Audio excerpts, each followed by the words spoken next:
வணக்கம் சகோஸ். நாம நம்மளோட கனவு பக்கத்துல தொடர்ந்து ஒரு அழகான காதல் கதையை பார்த்துட்டு வந்துட்டு இருக்கோம். இது வரைக்கும் பார்க்காதவங்க டிஸ்கிரிப்ஷன்ல லிங்க் இருக்கும். அந்த 2 வீடியோவும் பார்த்துட்டு வாங்க. அப்பதான் இந்த கதையோட தொடர்ச்சி உங்களுக்கு புரியும். இன்னைக்கு என்ன ஆக போகுது?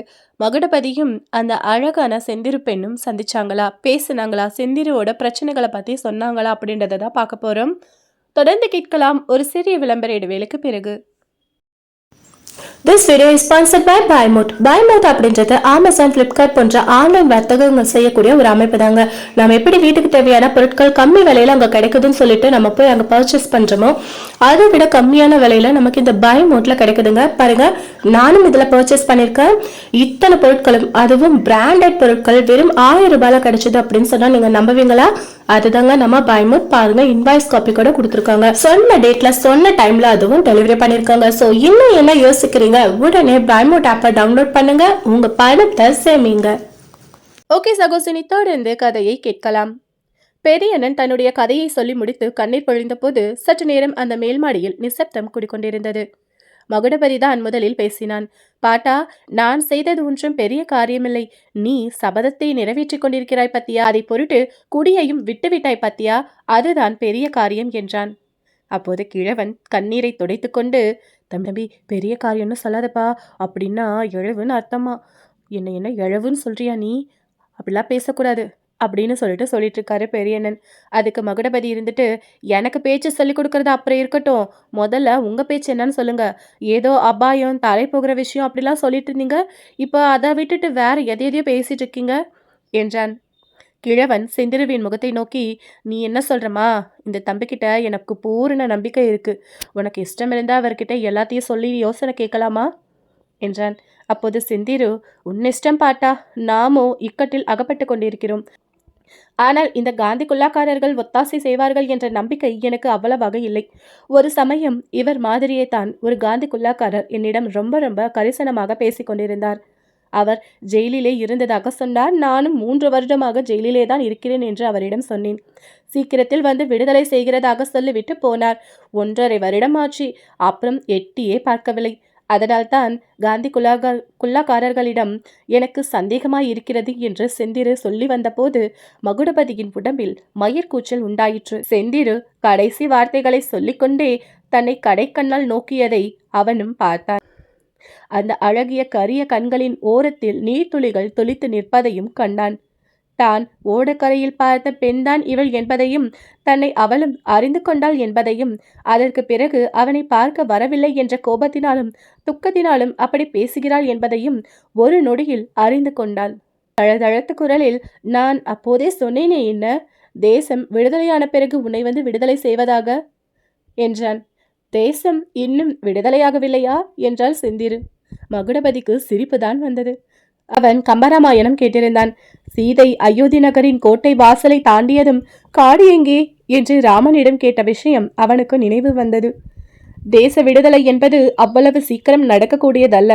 போன வருடம் தேச விடுதலை நெருங்கி இருந்தது அப்படி என்று எனக்கு தோன்றியது. ஆனால் இந்த வருடம் அது வெகு தூரம் போய்விட்டது என்றான். அதனால்தான் அவ்வளவு தைரியமாக வந்து விடுதலை செய்கிறேன் என்று சொன்னீர்கள் போலிருக்கிறதே. இந்த பட்டிக்காட்டு கடைகளில் எல்லாம் நாளைக்கு கடன் என்று எழுதி வைப்பார்களே, அது போலவா என்று ஆத்திரத்துடன் பேசினாள். இந்த சம்பாஷணையின் விஷயம் பெரியண்ணனுக்கு புரியவில்லை. 2 பேர் முகத்தையும் மாறி மாறி பார்த்தான். தம்பி, இதென்ன, குழந்தையை உனக்கு முன்னாலேயே தெரியுமா என்றான். செந்திரு சொன்னால், ஆமாம் பாட்டா, ஒரு நாள் நான் ஓடக்கரையில படுத்துக்கொண்டு எப்படி செத்து போலான்னு சொல்லிட்டு யோசிச்சுட்டு இருந்தேன். அப்போது இந்த மனுஷன் வந்து உன்னை நான் விடுதலை செய்யறேன் அப்படின்னு சொல்லிட்டு போனவர் தான். அப்புறம் திரும்பி கூட பார்க்கல என்று குரோதம் பொங்கிய குரலில் கூறினார்.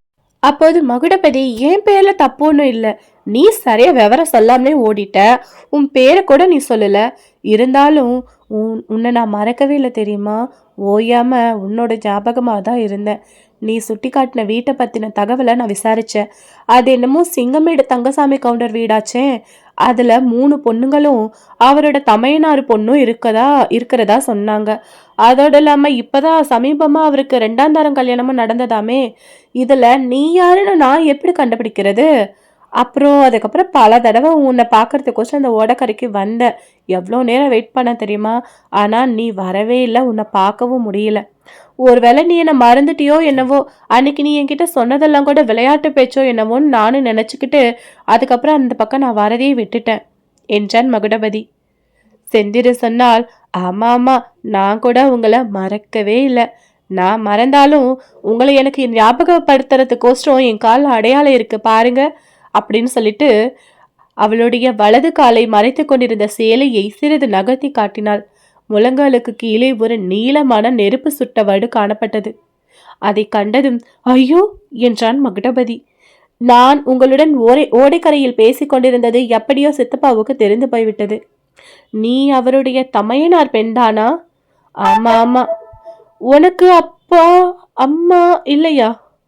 எனக்கு யாருமே இல்லை, நான் அனாதை என்றாள் செந்திரு. பெரியண்ணன், அப்படிலாம் சொல்லாத கண்ணு, இந்த கலவ உடம்புல உயிர் இருக்கிற வரைக்கும் நீ என்னைக்குமே அனாதையாக மாட்ட என்றாள். மகுடபதி நெருப்பு சுட்ட வடுவை சுட்டி காட்டி, இது எப்படி ஏற்பட்டது சொல்லு என்றான். கேட்கும் போதே அவன் உடம்பு நடுங்கியது. சித்தப்பாவுக்கு யாரோ சொல்லிட்டாங்க போல, இல்லைன்னா அவரே ஏதோ பார்த்திருப்பாரு போற. ஏதோ ஓடக்கரையில யாரோட பேசிட்டு இருந்தியா, யார் அது அப்படின்னு சொல்லி கேட்டாரு. நான் சொன்னேன் எனக்கு தெரியாதுன்னு. அது உண்மைதானே, நீங்க யாருன்னு எனக்கு நிஜமாவே தெரியாது. ஆனா அவரை நான் ஏதோ பொய் சொல்றதா நினைச்சுக்கிட்டு இனிமேட்டு இப்படி வெளியே போவியா அப்படின்னு சொல்லிட்டு கேட்டுட்டு ஏன்னா ரொம்பவே அடிச்சாரு. அதுக்கப்புறம் இதெல்லாம் சரிப்பட்டு வராது, வீட்டை விட்டு வெளியே போகணும்னு நீ நினைச்சாலே உனக்கு போகக்கூடாதுன்ற எண்ணம் தான் வரணும்னு சொல்லிட்டு என் காலில் இவ்வளோ பெரிய சூடை வச்சுட்டாருன்னு சொல்லிட்டு ரொம்பவே கண் கலங்கி பேசிட்டு இருந்தாங்க. அதை கேட்ட மகுடபதி, கடவுளே, இந்த மாதிரியான அக்கிரமங்களும் உலகத்துல உண்டா என்றான். மகுடபதி, நீ என்னத்தை கண்ட தம்பி, இதை விட பெரிய பெரிய அக்கிரமங்களும் இந்த உலகத்துல நடந்துகிட்டு தான் இருக்கு, அந்த கடவுளும் பார்த்துட்டு தான் இருக்காரு என்றான். செந்திரு அப்போது சொன்னால், கடவுளை குறை சொல்லாத பாட்டா, கடவுள் இருக்கிறதுனாலதான் இந்த இக்கட்டான சூழ்நிலை இவரை நம்ம கிட்ட அனுப்பி வச்சிருக்காங்க. நீங்க வந்ததுனாலதான் நான் கொஞ்சம் நிம்மதியா இருக்கேன். இல்லைன்னா ஐயாசாமி முதலியார் வீட்டுல ஒருவர் இல்லைன்னு தெரிஞ்சதும் பாட்டான் திரும்பி வந்தாரு பார்த்தீங்களா, அப்போதே நான் ரொம்ப பதச்சு போயிருப்பேன். என்ன செய்யறதுன்னு தெரியாம தவிச்சிட்டு இருந்த நிலையில தான் அந்த கடவுளா பார்த்து உங்களை இங்க அனுப்பி வச்சிருக்காரு. நீங்க அந்த 2 தடியர்களுக்கு பயந்துகிட்டு இந்த தெருவோரமா நடந்து வந்தீங்க பாத்தீங்களா, அப்பவே நான் உங்களை ஓரளவு பார்த்துட்டேன். நீங்க தான் அப்படின்றதையும் நான் யோகிச்சுட்டேன். அந்த கடவுளுக்கு தான் நான் நன்றி சொன்னேன். எப்படியோ இந்த இருக்கிற வீட்டுக்குள்ள வரணும், நான் அவரை பார்க்கணும்னு சொல்லிட்டு கடவுள்கிட்ட வேண்டிக்கிட்டேன். அது பிரகாரம் தான் நீங்க பாட்டம் கரெக்டா போட்டு திறக்கிறப்போ தெரியாம உள்ள வந்துட்டீங்க. நீங்க வந்துட்டு சரி நம்ம எதுவும் பேசிக்க கூடாது, நம்மளால உங்களுக்கு எந்த பிரச்சனையும் வரக்கூடாதுன்னு சொல்லிட்டு தான் நான் சைலண்டா இருந்தேன். ஆனா எவ்வளவு நேரம் நானும் அமைதியா இருக்கிறது, நீங்களும் விடாப்பிடியா போக மாட்டேன்னு சொல்லி இருந்ததுனால சரி அந்த கடவுள் இவரை நமக்காகவே அனுப்பி வச்சிருக்காரு அப்படின்ற எண்ணம் எனக்குள்ள வந்ததுக்கு அப்புறம் தான் நான் பேச்சு கொடுத்தேன் என்று சொல்லி முடித்தாள் செந்திரு. ஓஹோஹோ, அந்த பழனி ஆண்டவர் கள்ளிப்பட்டி கார்கோட கவுண்டரின் ஆட்கள் ரூபத்தில் வந்து என்னை அனுப்பியிருக்கார் போல இருக்கு என்று நக்கலாக சொன்னான் மகுடபதி. கள்ளிப்பட்டி கார்கோட கவுண்டர் என்ற பெயரை கேட்டதும் அவர்கள் இருவருடைய முகத்திலும் ஏற்பட்ட மாறுதலை மகுடபதி கவனித்தான். அது என்ன பயங்கரமா, அருவருப்பா, கோபமா? அந்த பெயர் இவர்களை இப்படி பயமுறுத்துவானேன்? இதில் ஏதோ பெரிய விஷயம் இருக்க வேண்டும். யாரால் தனக்கு அபாயம் ஏற்பட்டிருக்கிறதோ அவருடைய பெயரை கேட்டளவா இவர்களும் இவ்வளவு பயமடைகிறார்கள்? விஷயம் என்னவென்று தெரிந்து கொள்வதற்கு மகுடபதியின் ஆவல் அளவில்லாமல் பொங்கியது. பெரியண்ணனும் செந்திருவும் மாற்றி மாற்றி சொன்னதில் மகுடபதி பின்வரும் விவரங்களை அறிந்து கொண்டான். சிங்கமேடு தங்கசாமி கவுண்டரின் தமையனார் தான் மருதாச்சல கவுண்டனார். மயிலாப்பூரில் பிரசித்தி பெற்ற வக்கீலாய் இருந்தார். அவருக்கு சொத்து பத்தும் ஏராளம். அத்துடன் வக்கீல் தொழிலும் அமோகமாக தான் நடைபெற்றது. சென்னையில் உயர்ந்த அந்தஸ்துடன் நாகரிகமும் வாய்ந்த மனிதர்களுடன் தான் அவர் பழகி கொண்டிருந்தார். அவருடைய ஏக புத்திரி தான் செந்திரு. செந்திரு தன்னுடைய 6ஆம் வயதிலேயே தாயாரை இழந்துவிட்டாள். தாயை இழந்த குறை அவளுக்கு தெரியாதபடியாக தந்தையார் வளர்த்து வந்தார். முதலில் அவள் கான்வென்ட் ஸ்கூலிலும் பிறகு அடையார் பள்ளிக்கூடத்திலும் படித்தாள். அவளுடைய முகக்கலையினாலும் புத்திசாலித்தனத்தினாலும் பள்ளிக்கூடத்தின் செல்ல குழந்தையாயிருந்தாள். மயிலாப்பூரில் அவளுடைய தந்தையின் சிநேகிதர் வீடுகளில் அவளை அன்புடன் வரவேற்காத வீடே கிடையாது என்றுதான் சொல்ல வேண்டும். 4 வருடங்களுக்கு முன்னால் செந்திருவின் தலையில் பெரிய இடி விழுந்தது. அவளுடைய தகப்பனார் மருதாச்சல கவுண்டனார் டைபாய்டு காய்ச்சலில் வந்து இறந்து போனார். அப்போது அவளுக்கு வயது 13 தான்.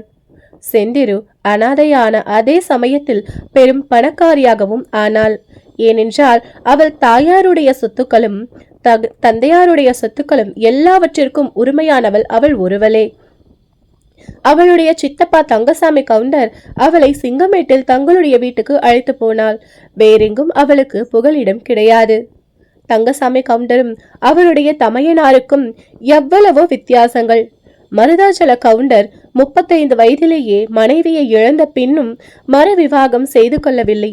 ஆனால் தங்கசாமி கவுண்டருக்கோ வீட்டில் 2 மனைவிமார்கள் இருந்தார்கள். மயிலாப்பூரில் 13 வருடம் வளர்ந்த செந்திருவுக்கு சிங்கமேடு வாழ்க்கை கொஞ்சமும் பிடிக்கவில்லை. ஊரிலே மற்ற பெண்கள் எல்லாம் வயல்வெளி காடுகளுக்காக இஷ்டப்பட்டு சென்று கொண்டிருந்தனர். பெரிய கவுண்டர் வீட்டு பெண்ணானபடியால் செந்திரு வீட்டை விட்டு கிளம்ப முடியவில்லை. அவளுடைய நடை உடை பாவனைகள் வீட்டில் மற்றவர்களுக்கு பிடிக்கவில்லை. மற்றவர்களுடைய பழக்க வழக்கங்கள் இவளுக்கு பிடிக்கவில்லை. இவளுடைய படிப்பு கர்வத்தை அவங்களால் சகித்து கொள்ள முடியவில்லை. அவர்களுடைய படிப்பில்லாமையை இவளால் பொறுக்க முடியவில்லை.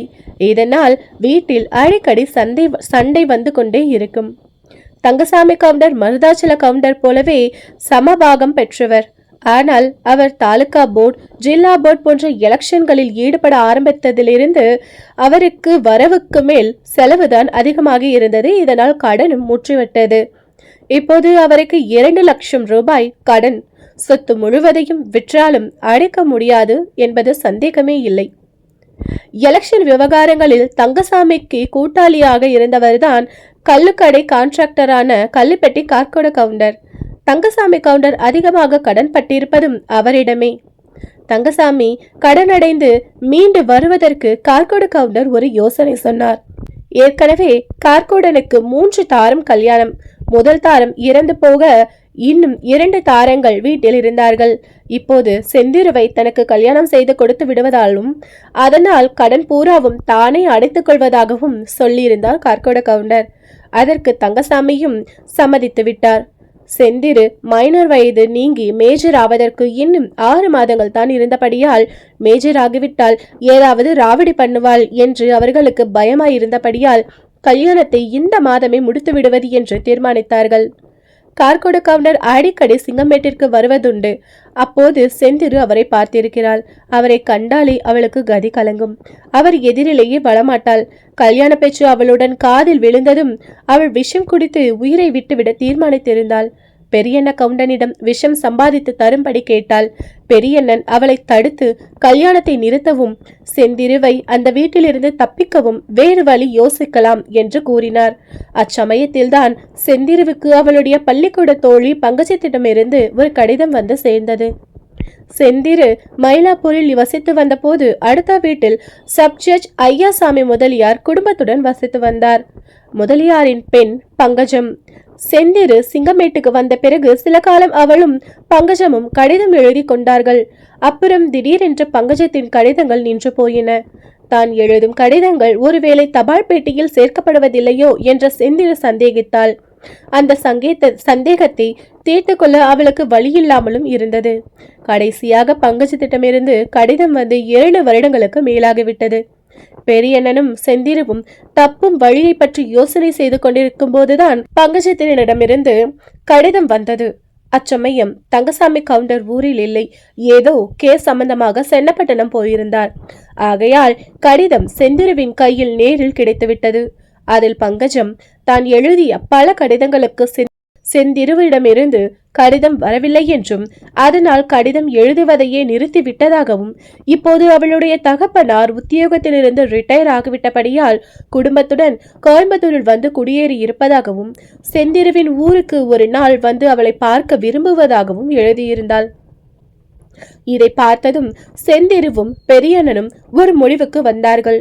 கல்யாணத்தை நிறுத்துவதற்கு பங்கஜத்தின் மூலமாக அவளுடைய தகப்பனாரிடம் ஒத்தாசை தேடுவது என்று தீர்மானித்தார்கள். பெரியண்ணன் முதலில் தான் மட்டும் கோயம்புத்தூர் போய் வருவதாக சொன்னான். செந்திரு அதை மறுத்து ஒரு நிமிஷம் கூட தன்னால் அந்த வீட்டில் இருக்க முடியாது என்றும் 2 பேரும் கோயம்புத்தூருக்கு சென்று விடலாம் என்றும் பிடிவாதம் பிடித்தாள். கோயம்புத்தூரில் தங்கசாமி கவுண்டருக்கு சொந்தமான இந்த வீடு இருப்பது அவர்களுக்கு தெரியும். அது பூட்டி கிடக்கிறது என்றும், தங்கசாமி எப்போதாவது ஒரு தடவை குடும்பத்துடன் கோயம்புத்தூருக்கு செல்லும் போது மட்டுமே அங்கு தங்குவது வழக்கம் என்றும் அவர்களுக்கு தெரிந்திருந்தது. கடவுளின் அருளால் அந்த வீட்டு பூட்டின் சாவியும் சிங்கமேட்டில் தான் இருந்தது. அதை எடுத்துக்கொண்டு அன்றைய தினம் காலையில் ஒருவருக்கும் தெரியாமல் 2 பேரும் கிளம்பி சிங்கமேட்டுக்கு 2 மைல் தூரத்தில் இருந்த ஸ்டேஷனில் ரயில் ஏறி கோயம்புத்தூர் வந்து சேர்ந்தார்கள். சப்ஜட்ஜ் ஐயாசாமி முதலியாரின் பங்களா எங்கே இருக்குது என்று கண்டுபிடிப்பதற்கு முதலில் பெரியண்ணன் செந்திருவின் கடிதத்துடன் போனான். போகும்போது வீட்டில் செந்திரு தனியாக இருப்பது யாருக்கும் தெரியாமல் இருப்பதற்காக வெளியில் கதவை பூட்டி கொண்டு போனான். அவன் திரும்பி வந்து வெளியே கதவை திறந்த போதுதான் மகுடபதியும் அந்த வீட்டுக்குள் நுழைந்தான். இவ்வளவு விவரங்களையும் அவர்கள் சொல்லி முடிப்பதற்கு வெகு நேரம் ஆகிவிட்டது. எல்லாம் கேட்ட பிறகு மகுடபதி கேட்டான், பாட்டா, இவ்வளவு சொன்ன நீ ஒரு விஷயம் மட்டும் சொல்லவே இல்லையே. ஆமா, சிங்கமேட்டு கவுண்டர் வீட்டுக்கு நீ எப்படி போன? உனக்கும் அவங்களுக்கும் என்ன சம்பந்தம் என்று கேட்டான். அதன் மேல் பெரியண்ணன் அந்த கதையையும் சுருக்கமாக சொன்னான். பல வருடங்களுக்கு முன் பெரியண்ணன் கள்ளிப்பட்டி கார்கோடரிடம் வீட்டில் வேலை பார்த்து வந்தான். அவர் ஒரு நாள் அதிகமாக கோபித்துக் கொள்ளவே அங்கிருந்து கிளம்பி விட்டான். இலங்கைக்கு போய் சில காலம் அங்கு வசித்து வந்தான். பிறகு இந்தியாவிற்கு திரும்பினான். அப்படி இலங்கையில் வசிக்கும் போதுதான் அவருக்கு அந்த விடாப்பிடியான குடிப்பழக்கமானது ஏற்பட்டது. பிறகு இந்தியாவுக்கு மீண்டும் வந்த பிறகுதான் நாம் பார்த்தோமே மகுடபதியின் கத்திக்குத்து வழக்கு, அந்த சம்பவங்கள் எல்லாம் நீடேறிற்று. பிறகு மகுடபதியின் கத்திக்குத்து வழக்கிலிருந்து விடுதலையான பிறகு பெரியண்ணன் கொஞ்ச நாள் ஊராக சென்று மதுவிலக்கு பிரச்சாரம் செய்து வந்தான். இது கார்குட கவுண்டருக்கு தெரிந்தது. அவர் அவனை சிங்கமேடு தங்கசாமி கவுண்டர் வீட்டில் வேலைக்கு அமர்த்தினான். அங்கே இந்த பட்டணத்து குழந்தையை கண்டு யார் என்று தெரிந்து கொண்டதும் பெரியண்ணன் அங்கேயே சந்தோஷத்துடன் இருந்து விட்டான். அவர்களுக்குள் நாளுக்கு நாள் பாசம் வளர்ந்தது. கடைசியில் இம்மாதிரி சொல்லாமல் கொல்லாமல் ஓடி வருவதில் முடிந்துவிட்டது என்றான். கள்ளுக்கடை கான்ட்ராக்டரில் நஷ்டம் வந்ததற்காக ஏற்கனவே என்ன வெட்டி போடலான்னு எண்ணிட்டு இருக்கான் கள்ளிப்பட்டி கவுண்டரு. இப்போ இந்த இடத்துல உங்களோட நான் இருக்குன்னு தெரிஞ்சதுன்னு வைங்களேன், சொல்லவே வேணாம், அவனு ஸ்ட்ரைட்டா என்ன சம்பவம் பண்ண இறங்கிடுவான் என்றான் மகுடபதி. அப்போது பெரியண்ணன் முகத்தில் உண்டான விகாரத்தையும் அவனுடைய கண்களில் தோன்றிய பயங்கரத்தையும் மகுடபதியினால் அறிந்து கொள்ள முடியவில்லை. என்ன பாட்டா இப்படி மறல்ற? கத்தி குத்தல்ல உனக்கெல்லாம் என்ன புதுசா என்ன என்றான். தம்பி, அப்படிலாம் ஒன்னும் நீ பேசாத. நீ எனக்கு ஒரு சத்தியம் செய்யணும். கள்ளிப்பட்டி கவுண்டர் கிட்ட மாத்திரம் நீ போகவே கூடாது, ஒருபோதும் போக கூடாது என்றான் பெரியண்ணன். அப்போது அவன் பேச்சே ஒரு மாதிரி இருந்தது. அச்சமயத்தில் வாசலில் பும் பும் என்று மோட்டார் குழலின் சத்தம் கேட்டது. அடுத்த நிமிடம் வாசல் கதவை யாரோ தடதடவென்று தட்டினார்கள். 3 பேரில் யாருக்கும் கதி கலக்கம் அதிகமாய் இருந்தது என்று சொல்வதற்கே இல்லை. ஒருவேளை சித்தப்பாவா இருக்குமோ என்று நடுங்கிய குரலில் கேட்டால் செந்திரு. பட்டணத்துக்கெல்லாம் போயிருக்கிறதா சொன்னா, ஒருவேளை வந்துட்டாரா என்னமோ? இருக்கலாம் என்றான். ஒருவேளை ஐயாசாமி முதலியார் வீட்டில் திரும்பி வந்திருந்து உன் கடிதத்தை பார்த்துவிட்டு கார் அனுப்பியிருக்கிறாரோ என்னவோ என்றான் மகுடபதி. செந்திருவுக்கு அதை கேட்ட பிறகு சற்று உயிர் வந்தது போல் இருந்தது. இருந்தாலும் இருக்கலாம் என்றான். கிழவன், நான் போய் பார்த்துட்டு வரேன். எதுக்கும் தம்பி நீதா அந்த அறைக்குள்ள போய் இரு, கதவை உட்புறமா சாத்திக்கோ என்றான். பெரியண்ணன் கையும் காலும் நடுங்க மச்சுப்படிகளில் இறங்கி கீழே வந்து கையில் அரிக்கன் விளக்கை எடுத்துக்கொண்டு வாசற் கதவை திறந்தான். கதவை இடித்த டிரைவர் ஒதுங்கி நின்றான். பின்னால் திரும்பி பார்த்தால் மோட்டார் வண்டியில் 2 பேர் உட்கார்ந்திருந்தார்கள். அவர்களை பார்த்ததும் கிழவன் பிசாசை பார்த்தது போல் பயங்கரமடைந்து பேச்சு மூச்சின்றி நின்றான். மோட்டார் வண்டியில் இருந்தோர் கள்ளிப்பட்டி கார்கோட கவுண்டரும் சிங்கமேடு தங்கசாமியும் தான். பெரியண்ணன் அவர்களை கண்டதும் பயப்பிராந்தி அடைந்தான். தனக்கு ஏதோ தீங்கு வந்துவிட போகிறதோ என்பதற்காக அல்ல, செந்திருவை எண்ணித்தான் அவன் பயந்தான். அவளை இங்கே பார்த்தால் இவர்கள் என்ன செய்வார்களோ என்னமோ. போதாதற்கு மகுடபதியும் இந்த சமயம் பார்த்து வந்து சேர்ந்தானே, இவர்கள் வேறு விதமாக சந்தித்திருக்கலாம் அல்லவா? அறியாத பெண்ணின் பேச்சை கேட்டு புறப்பட்டு வந்து பிசுகாயிற்றதே.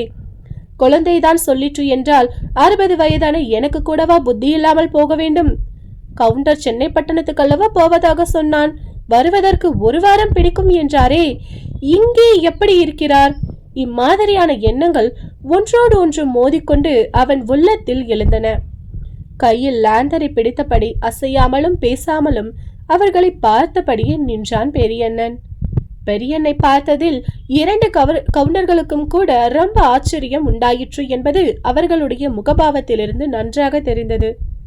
சற்று நேரம் அவர்களும் அவனுடைய முகத்தை உற்று பார்த்து கொண்டிருந்தார்கள். தங்கசாமி கவுண்டர் சொன்னார், யார் இது? பெரியண்ணனா? இது என்ன தமாஷு?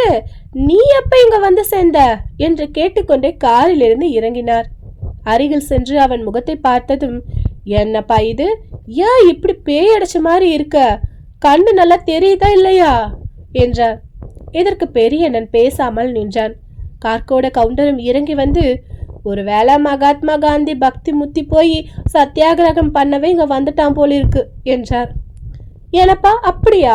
நீ சத்தியாகிரகம் பண்ண போறியா அல்லது உன்னதான் கிரகம் பிடிச்சிருக்கா? ஏதாவது பேசு, ஏன் அப்படி நிக்கிற என்றான் தங்கசாமி. இப்படி சொன்ன தங்கசாமி கவுண்டர் திடீரென்று ஏதோ நினைவு வந்தார் போல், கவுண்டரே, வீட்டுல எல்லாரும் சுகந்தானே? உடம்பு கிடம்பு எதாம சரியில்லாம போயிடலையே என்று கலங்கிய குரலில் கேட்டார். எல்லாரும் சுகந்தானுங்க என்று மெலிந்த குரலில் பெரியண்ணன் சொன்னான். அப்படின்னா நீ எங்க வந்த இங்க? பதில் இல்லாமல் போகவும் 2 கவுண்டர்களும் உள்ளே நுழைந்தார்கள். மேல் மச்சில் வெளிச்சம் தெரிந்தது. ஆள் நடமாட்டம் சத்தமும் கதவு சாத்தும் சத்தமும் கேட்டது. கவுண்டர்களுக்கு ஆச்சரியமாய் அதிகமாயிற்று. பெரியண்ணா, மச்சு மேல யாரு என்று கேட்டனர். பதில் இல்லை. இதென்ன, உனக்கு பிரம்மஹத்தி பிடிச்சிருச்சா? மேலே யாரும் சொல்றியா இல்லையா என்று அதட்டினார்கள். பெரியண்ணன் தடுமாறிக்கொண்டு குழந்தை என்றான். எந்த குழந்தை என்று தங்கசாமி கவுண்டர் விரைப்புடன் கேட்டான். எனக்கு எல்லாம் தெரிஞ்சு போயிடுச்சு என்றான் கார்கோட கவுண்டர். தங்கசாமி கவுண்டரின் காதோடு ஏதோ சொன்னார். தங்கசாமி கவுண்டரின் கண்ணில் தீப்பொறி பறந்தது. என்ன, இருக்கவே இருக்காது என்றார். பெரியண்ணா, எந்த குழந்தை? பட்டணத்து குழந்தையா? ஆமானுங்க. அவ்வளவுதான். அதற்கு மேல் தங்கசாமி கவுண்டர் அங்கே நிற்கவே இல்லை. தடதடவென்று மச்சுப்படிகளின் மேலே ஏறினார். கார்கோடரும் பின்னாலே ஏறினார். பெரியண்ணன் லாந்தரை கீழே வைத்து கதவை தாளிட்டு விட்டு தள்ளாடி கொண்டே ஏறினான். அவன் மனது ஒரே குழப்பமாய் குழம்பிற்று. செந்திருவை அங்கே அழைத்து வந்ததற்கு ஏதாவது பொய்க்காரணம் கண்டுபிடிக்க அவன் மனம் விரும்பியது. ஆனால் யோசனை ஒன்றுமே ஓடவில்லை. அவன் தலை சுழன்றது. ஒருவர் பின் ஒருவராக 2 கவுண்டர்களும் வருவதை பார்த்ததும் செந்திரு கதி கலங்கியவளாக சமகாலத்திலிருந்து எழுந்து நின்றாள். சித்தப்பாவை அவள் ஒருவாறு எதிர்பார்த்தாள். அவருக்கு என்ன சமாதானம் சொல்லி எப்படி தப்புவது என்று யோசித்துக் கொண்டிருந்தாள். ஆனால் பின்னாடியே கார்கோட கவுண்டரும் சேர்ந்து வருவதை கண்டதும் எல்லா யோசனையும் போய்விட்டது.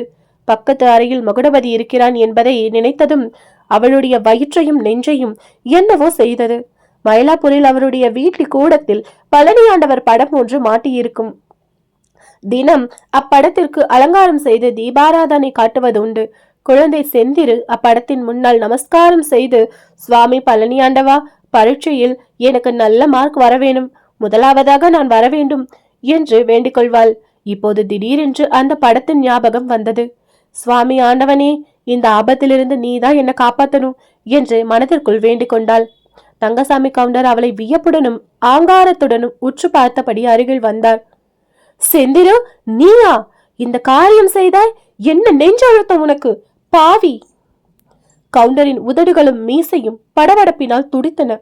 பாவி, உன் அப்பாவின் பெயரை இப்படியா கெடுக்கணும்? மருதாச்சல கவுண்டரின் மகளா நீ? ஆஹா, அண்ணன் மட்டும் இப்போது உயிரோடு இருந்திருந்தால் என்று இழுத்தான். தகப்பரின் பெயரை கேட்டதும் செந்திருவுக்கு திடீரென்று மனோதைரியம் உண்டாயிற்று. அவள் ஒரு புது மனுஷியாய் பிறந்தவள் போல் தன்னுடைய தகப்பனாரே ஆவி ரூபத்தில் வந்து தனக்கு பின்னால் நிற்பதாகவும் அவளுக்கு தோன்றிற்று. தனக்கு அபாயம் நேராமல் அவர் காப்பாற்றுவார் என்ற நம்பிக்கையும் உண்டாயிற்று. திடீரென்று ஆவேசம் வந்தவள் போல், அப்பா பேச்சை ஏன் எடுக்கிறீங்க சித்தப்பா? அப்பா உயிரோடு இருந்திருந்தா எனக்கு இந்த கதி ஏற்பட்டிருக்குமா? தலை நரைச்ச இந்த கிழவனுக்கு என்ன நீ கல்யாணம் பண்ணி வச்சிருப்பியா, இல்ல அவருதான் வச்சிருக்க விட்டுருவாரா என்றாள். தங்கசாமி கவுண்டருக்கு அப்போது வந்த கோபத்தில் அவருடைய உடம்பெல்லாம் நடுங்கிற்று. திரும்பி அவர் கள்ளிப்பட்டி கார்கோட கவுண்டரை பார்த்தார். அவரின் முகத்தில் விஷம் நிறைந்த ஒரு புன்னகை காணப்பட்டது. மற்றபடி கோபாதாபம் ஒன்றுமில்லை. அவர் சிங்கமேட்டரை பார்த்து, ஏன் இவ்வளவு பதட்டப்படுறீங்க? இத அவளா செய்யல, யாருடைய துர்போதனை பேர்ல தான் நடந்திருக்குது. உட்கார்ந்து சாவகாசமா விசாரிங்க என்றான். ஹாலின் வீதி பக்கத்தின் சுவரில் இருந்த ஜன்னல் அண்டை போய் ஜன்னல் கதவுகளை சாத்தினார். பிறகு மச்சுப்படின் வழியாக கீழே இறங்கி போனார் கள்ளிப்பட்டி கார்கோட கவுண்டர். சிங்கமேட்டு கவுண்டர் மேஜைக்கு பக்கத்தில் இருந்த நாற்காலியில் போய் தொப்பென்று விழுந்தார். அளவில்லாத கோபத்தால் அவருடைய உடம்பு தளர்ந்து போயிருந்தது. தூரத்தில் நடுங்கிக் கொண்டு நின்ற பெரியண்ணனை பார்த்து, கவுண்டா இங்க வா என்றார். பெரியண்ணன் மேஜை அண்டை மெதுவாக வந்து நின்றான். எதற்காக இங்க வந்தீங்க? என்ன எண்ணத்தோட வந்தீங்க? யாருடைய தூண்டுதலை கேட்டு வந்தீங்க? நிஜத்தை உள்ளத உள்ளபடி சொல்லிடு, இல்லாட்டா இங்க இருந்து நீ உயிரோட திரும்பி போக மாட்ட என்றான். பெரியண்ணன் மனத்திற்குள், என் உயிரோடு போவதா இருந்தாலும் பாதகமில்லை, இந்த குழந்தையும் அல்லவா மாட்டி வைத்து விட்டேன் என்று நினைத்து கொண்டான். அவன் செந்திருவை பார்த்தான். செந்திரு, என்ன பயம் பாட்டா? உயிருக்கு மேல ஒண்ணுமே இல்ல. இந்த மாதிரி உயிர் வச்சுக்கிட்டு வாழ்றதை விட செத்து போது எவ்வளவோ மேல், எல்லாத்தையும் சொல்லிடு என்றாள். இப்படி சொல்லிட்டு அவள் சமகாலத்தில் உட்கார்ந்தாள். இதற்குள் கள்ளிப்பட்டி கவுண்டர் மச்சுப்படி ஏறி மறுபடியும் மேலே வந்தார். அவருடைய ஒரு கை முதுகு பக்கம் போயிருந்தது. அந்த கையில் ஒரு கயிற்று சுருளும் ஒரு கொடி பிரம்பும் இருந்தன. இன்னொரு கையில் டார்ச் லைட்டும் இருந்தது. பெரியனன் இதையெல்லாம் பார்த்து விட்டான். இதற்கு முன்னால் ஒருபோதும் அறிந்திராத ஒருவித நோவு அவனுடைய அடி வயிற்றில் உண்டாயிற்று. 2 கவுண்டர்களும் அவன் மாறி மாறி பார்த்து தட்டு தடுமாற்றத்துடன், தெரியாதனமா நடந்து போச்சுங்க, என என்ன வேணாலும் செஞ்சுக்கோங்க, குழந்தைய மன்னிச்சு விட்டுருங்க, உங்க காலில் வேணா விழுந்து கேட்கிறேன் என்றான். செந்திருவுக்கு இது கொஞ்சமும் பிடிக்கவில்லை என்று அவளுடைய முக தோற்றத்திலிருந்தே தெரிந்தது. என்ன பட்டா, உனக்கு பைத்தியமா? எதற்கு இவங்க கிட்ட எல்லாம் போய் மன்னிப்பு கேட்டுட்டு இருக்க? நான் என்ன தப்பு செஞ்சிட்டேன் மன்னிப்பதற்கு என்றான். கிழவன் அவளை கொஞ்சம் கோபமாய் பார்த்து, செந்திரு, நீ அறியா குழந்தை, உனக்கு ஒண்ணு தெரியாது, சற்று அமைதியா இரு என்றான். அப்போது அவனுடைய பார்வை சாத்தியிருந்த அரை கதவின் மேல் போயிற்று. அது கள்ளிப்பட்டி கவுண்டரின் கூறிய பார்வையிலிருந்து தப்பவில்லை. அவர் மேஜைக்கு பக்கத்தில் இருந்த நாற்காலி ஒன்றில் உட்கார்ந்தார். இன்னொரு காலி நாற்காலியின் மேல் கயிற்று சுருள், பிரம்பு, டார்ச் லைட் இவை வைத்தார். மேஜையின் மேல் முழங்கையை ஊன்றியபடி மற்ற 3 பேரையும் அவர் கவனித்துக் கொண்டிருந்தார். சிங்கமேட்டு கவுண்டரை பார்த்து அவர், அரியா பெண், படபடவனு பேசினா அதுக்காக நீங்களும் கோபிச்சு கொள்ளலாமா? எங்க கிளம்பி வந்தார்கள், என்னத்திற்காக என்று கேளுங்கள் என்றார். சிங்கமேட்டு கவுண்டரை பார்த்து, அவ அறியாத பெண்ணு, படபடன்னு பேசுறா, அதுக்காக நீங்களும் கோச்சுக்கலாமா? எங்க கிளம்பி வந்தாங்க, என்னத்துக்கு வந்தாங்கன்னு கேளுங்கப்பா என்றான். பெரியனன் உடனே, குழந்தைக்கு சிநேகித பெண் இந்த ஊர்ல இருக்குதான், அவசரமா பாக்கணும்னு கடிதம் வந்தது, உடனே கிளம்பித்தான் ஆகணும்னு பிடிவாதம் பிடிச்சது, நானும் தெரியாதனமா அழைச்சிட்டு வந்துட்டேன், செஞ்சது பெசுக்குதான், மன்னிச்சுக்கோங்க என்றான். செந்திரு அப்போது, சித்தப்பா, நான் நிஜத்தை சொல்றேன், எனக்கு இந்த வயசுல கல்யாணம் கட்டிக்க இஷ்டம் இல்ல, அதுக்காக தான் நான் புறப்பட்டு வந்தேன், நீங்க என்னை கொன்னாலும் சரிதான், என் மனது மட்டும் மாறாது, இவனை கல்யாணமே நான் பண்ணிக்க மாட்டேன் என்றான். கள்ளிப்பட்டி கவுண்டர் தங்கசாமி கவுண்டரின் காதோடு எதை சொன்னார். இது நீயா செய்றியா இல்ல வேற யாராவது சொல்லி கொடுத்து செய்றியா என்றார். யாரும் எனக்கு சொல்லல, நானாதான் செய்யறேன். இங்க கிளம்பி வந்தது நீயா வந்தியா இல்ல யாராவது வர சொன்னாங்களா? நானாதான் வந்தேன்.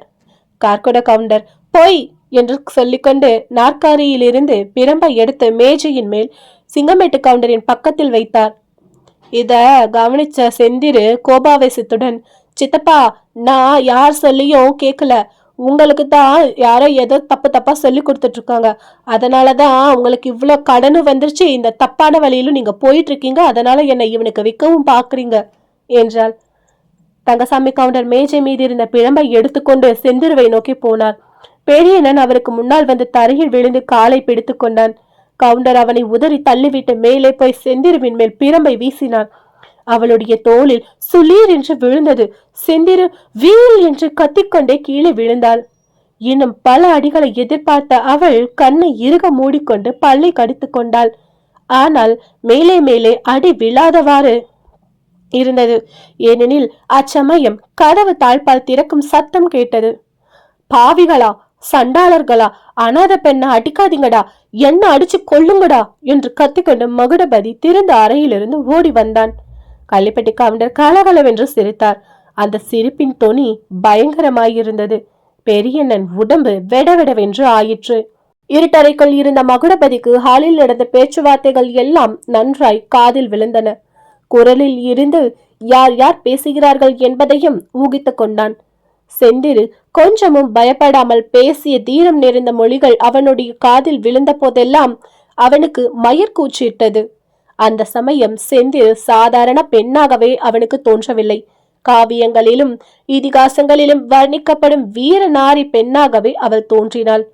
இவளுக்காக ஒரு உயிர் அல்ல, 100 உயிர் ஒருவனுக்கு இருந்தாலும் அவ்வளவையும் கொடுக்கலாம் என்று நினைத்தான். ஓடக்கரை காட்சியையும் அங்கே அவளுக்கு தான் கொடுத்த வாக்குறுதியும் ஞாபகம் வந்தன. அந்த வாக்குறுதியை இத்தனை நாளும் நிறைவேற்றாமல் இருப்பதை எண்ணி அவன் வெட்கத்தினால் அவனுடைய உள்ளம் குன்றியது. அதற்கெல்லாம் இப்போது பரிகாரம் செய்துவிட வேண்டும் என்றும் இந்த இரக்கமற்ற அரக்கர்களிடம் அவளை எப்படியாவது காப்பாற்ற வேண்டும் என்றும் உறுதி கொண்டான். இப்பேற்பட்ட ஆபத்தான சமயத்தில் தன்னை இந்த வீட்டில் கொண்டு வந்து சேர்த்த அந்த தெய்வ செயலை எண்ணி அதிசயித்தான். இப்படியெல்லாம் பலவித எண்ணங்கள் அவனுடைய உள்ளத்தில் குழப்பின. தவிர செந்திருவை எப்படி இவர்கள் கையில் இருந்து தப்புவிப்பது என்பதற்கான யோசனை மட்டும் புலப்படவே இல்லை. இந்த நிலையில்தான் தங்கசாமி பிரம்பினால் செந்திருவை அடிக்க அவள் வீறிட்ட குரல் மகுடபதியின் காதில் விழுந்தது. பிறகு அவனால் அந்த இருட்டறையில் சும்மா இருக்க முடியவில்லை. கதவை திறந்து கொண்டு ஓடி வந்தான். அறைக்குள் இருந்து ஓடி வந்த மகுடபதியை பார்த்ததும் தங்கசாமி கவுண்டருக்கு ஏற்பட்ட பிரமிப்பையும் கோபத்தையும் சொல்ல தரமல்ல.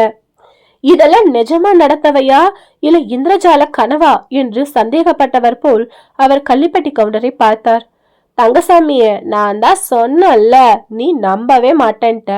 இப்போ தெரிஞ்சிட்டியா? சிநேகித பெண்ணெல்லாம் வாக்க பார்க்க வரல, அவ போய் சொல்லிருக்கா. இதோ நிக்கிறானே, இவன் கூட ஓடி போறதுக்கு தான் வந்திருக்கா என்று கார்கோடன் சொன்னான். தங்கசாமி கவுண்டரின் கண்ணில் தீ பொறி பறந்தது. பாவி, என்ன காரியம் செஞ்ச? குளத்துக்கு எடுக்கவா நீ வந்த என்று சொல்லி அவர் மறுபடியும் செந்திருவை நோக்கி பெருமை ஓங்கினார். அப்போது சில நிமிஷ நேரம் அந்த ஹாலில் பெரும் குழப்பம் உண்டாயிற்று. மகுடபதி ஓடி வந்து தங்கசாமி கவுண்டருடைய கை பிரம்பை பிடிக்க முயன்றான். பெரியனன் குறுக்கே வந்து மகுடபதியை பிடித்து இழுத்தான். பாட்டா, நீ சும்மா இரு. ஒரு பேடி ஒரு சிறு பெண்ண பெரும்பால் அடிக்கிறான், நீ அதை பார்த்துட்டு சும்மா இருக்கிற? நீ சும்மா நிக்கிறது இல்லாம என்னையும் தடுக்கிற, என்ன இது என்று திமிழ முயன்றான். பெரியண்ணன் அவனை இன்னும் கெட்டியாக பிடித்து கொண்டான். 2 பேரும் கட்டிக்கொண்டு கீழே விழுந்தார்கள். பெரியண்ணனுடைய தலை அரிக்கன் லேந்தர் மீது படார் என்று மோதிற்று. அரிக்கன் லேந்தர் கவிழ்ந்து அவிழ்ந்தது. ஒரு நிமிடம் அந்த ஹாலில் இருள் சூழ்ந்தது. செந்திரு ஐயோ ஐயோ என்று அலறினாள். பளிச்சென்று டார்ச் லைட்டின் வெளிச்சம் அடுத்தது. கார்கோடு கவுண்டரின் கையில் இருந்துதான் டார்ச் லைட் வெளிச்சம் பிரகாசித்தது. பெரியன் மகுடபதியின் மேல் விழுந்தது. பெரியண்ணன் பிரக்ஞையற்று கிடந்தான். மகுடபதி திகைப்புடன் சுற்றுமுற்றும் பார்த்தான். கார்கோட கவுண்டரின் கர்ண கொடூரமான குரல், தங்கசாமி, அந்த பையனை சோப்பா காலோட சேர்த்து கட்டு என்று சொல்லியது.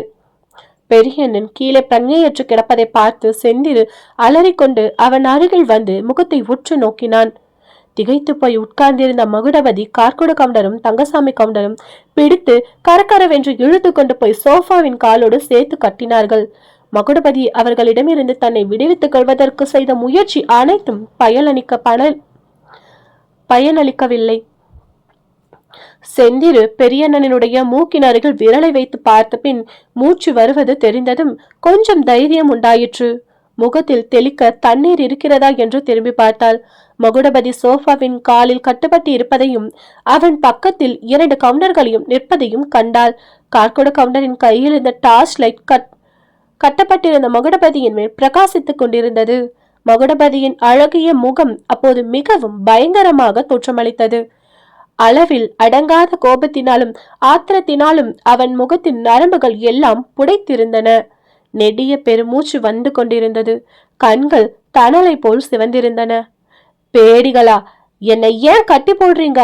ஆண் பிள்ளைகளா இருந்தா கட்ட அவிழ்த்து விடுங்க. இப்படிப்பட்ட அக்கிரமங்களை ஏன் செய்றீங்க?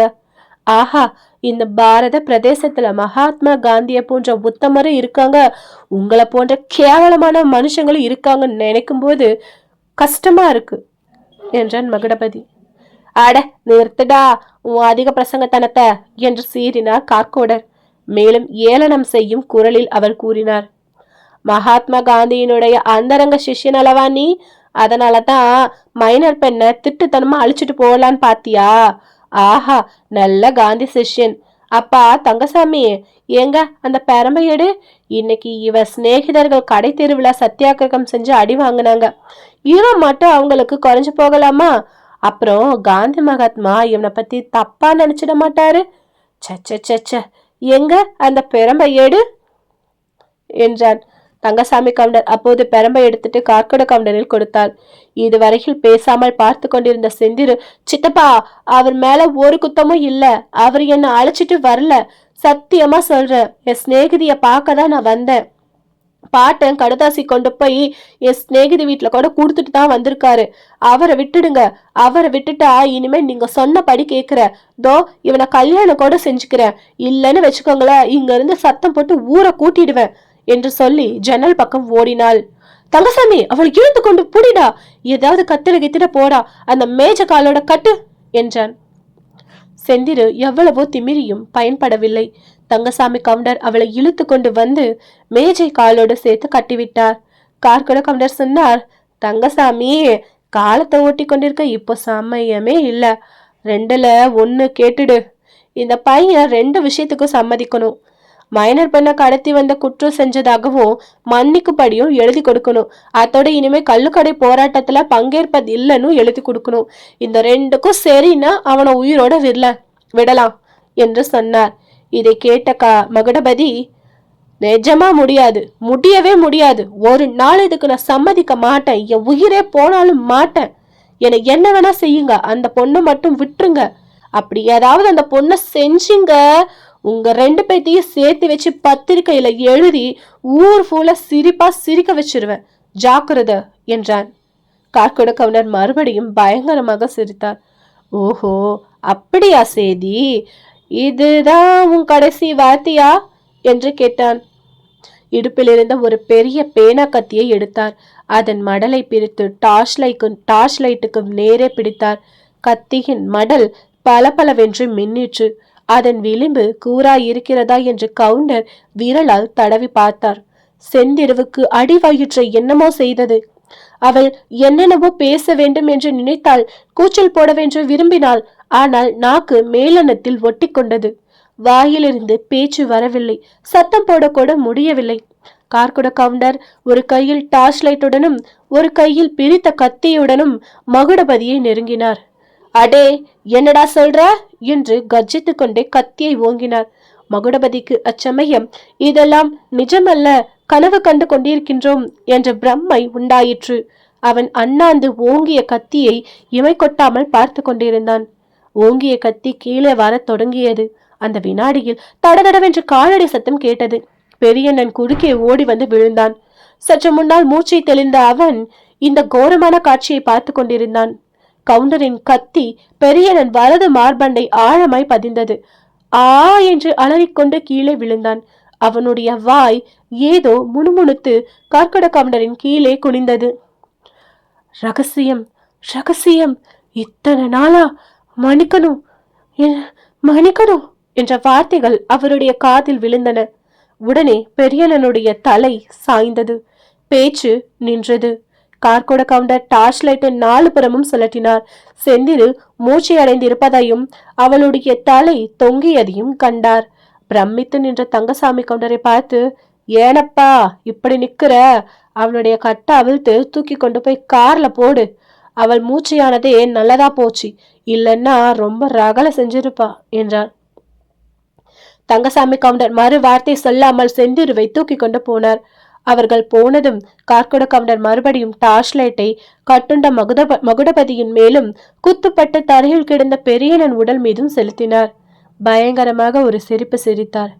அடே, ஜெயிலுக்கு போகணும், தூக்கு மேடை ஏறவும் தயார் என்று 1000 கூட்டங்கள்ல பேசியிருந்தல்ல நீயே. இப்போ ஜெயிலுக்கும் போகலாம், அங்கிருந்து ஸ்ட்ரைட்டா தூக்கு மேடைக்கும் போலாம் என்று அவர் சொன்னது கனவில் கேட்பது போல் மகுடபதியின் காதில் விழுந்தது. அடுத்த நிமிஷம் கார்கோட கவுண்டர் டார்ச் லைட்டுடன் மச்சுப்படியில் இறங்கி ஹாலுக்கு சென்றார். அந்த ஹாலே அந்தகாரமான இருளில் சூழ்ந்தது. ஓகே சகோஸ், இன்னைக்கான எபிசோட் முடிஞ்சது. கதை எப்படி இருந்தது? பெரியன் உண்மையாவே இறந்துட்டாரா? பெரியனை கொலை செஞ்சது மகுடபதி தான் சொல்லிடுவாங்களா? தொடர்ந்து கேட்கலாம் அடுத்தடுத்த அத்தியாயங்களில். அதுக்கு நீங்க நம்மளோட சேனலை டக்குன்னு சப்ஸ்கிரைப் பண்ணிக்கோங்க, கூடவே பெல் ஐக்கானையும் ப்ரெஸ் பண்ணிக்கோங்க. உங்களுக்கு இந்த கதை ரொம்ப பிடிச்சிருந்தா உங்க ஃப்ரெண்ட்ஸ் அண்ட் ஃபேமிலி சர்க்கிளுக்கு ஃபார்வேர்டும் பண்ணுங்க. அத்துடன் நான் கதை சொல்லும் விதம் எப்படி இருக்கு அப்படின்ற உங்களோட கருத்துக்களையும் கருத்து பெட்டியில பதிவிடுங்க. அதோட நம்மளோட காணொலியில நம்ம அகநானூற்று காதல் கதை அப்படின்னு சொல்லிட்டு ஒரு சீரீஸ் போட்டுட்டு வந்துட்டு இருக்கோம். இது என்னங்க காதல் கதை, அந்த காலத்து காதல் கதையை கேளுங்க, அப்படியே சும்மா ஸ்டன் ஆயிடுவீங்க. அவ்வளவு அற்புதமா இருக்கும் ஒவ்வொரு பாடல்களும். ஸோ மறக்காம அதையும் போய் பாருங்க. மீண்டும் அடுத்த காணொலியில் சந்திக்கும் வரை உங்களிடமிருந்து விடைபெறுவது ஒன்லி காதல் ஸ்டோரிஸ் வித் மஹி.